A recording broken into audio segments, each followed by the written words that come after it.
When we talk about human rights, we have to talk also about the situation of violence. Violence can take a different form into it, but there is one level of conflict that has been quite vivid, particularly starting from 60s and 70s and 80s in various regions of the world, beginning from the war in Vietnam.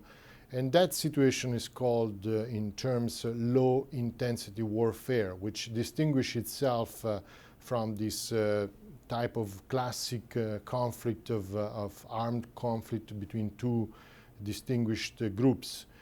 The low-intensity warfare, it's a term that in Latin America, for instance, has been used in Spanish as guerra de baja intensidad.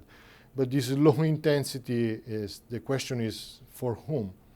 Because certainly for indigenous population, local populations, it's not so low, the intensity, because there are many situations of human rights violations, tortures, disappearing, and massacres that have been occurring throughout decades of history in Latin America and worldwide using this technique.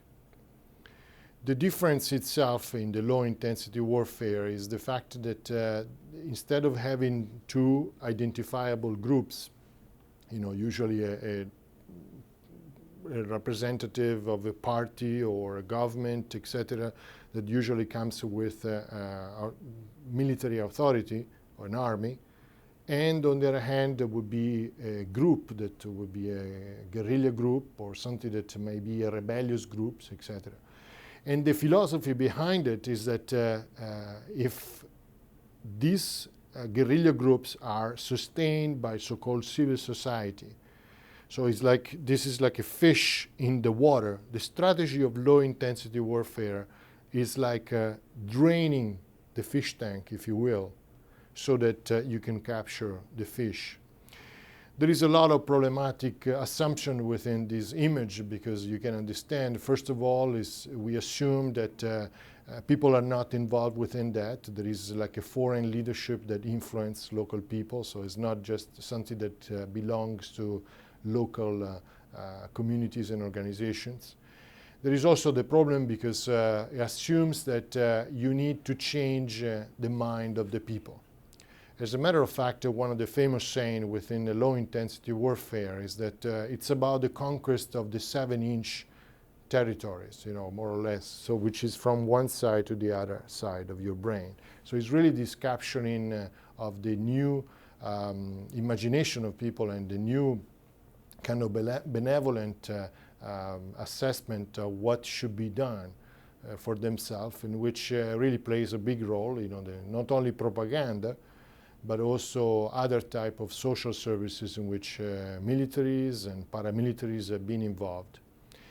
In the case of Chiapas, Mexico, that I am particularly familiar, an organization called Paz y Justicia, or Justice and Peace in English, is actually a paramilitary group, even though it's registered as non-profit organizations. And they do this kind of work, which is not just social development, but also to achieve the benevolent support of the people within that. Counterbalancing, or at least opposing, what we call it in these terms, doing a counterinsurgency war against the guerrilla group, which is in this case is the Zapatista group, who have been fighting the oppression of the government for quite a few years. So within this context, the problem is that who is really suffering are the people. There is an African proverb that says that when two elephants are fighting, who really suffer is the grass.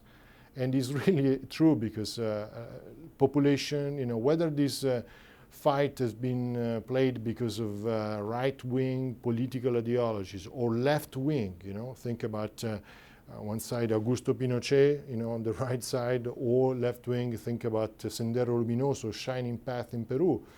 But still people pay a big price because of that. So in the case even of Chiapas, Mexico, with the recent commemorations and unfortunately new decision of the Mexican Supreme Court in the Acteal case it helps to remember situations of impunity, injustice, and something that we need to refocus, which is the interests of the people.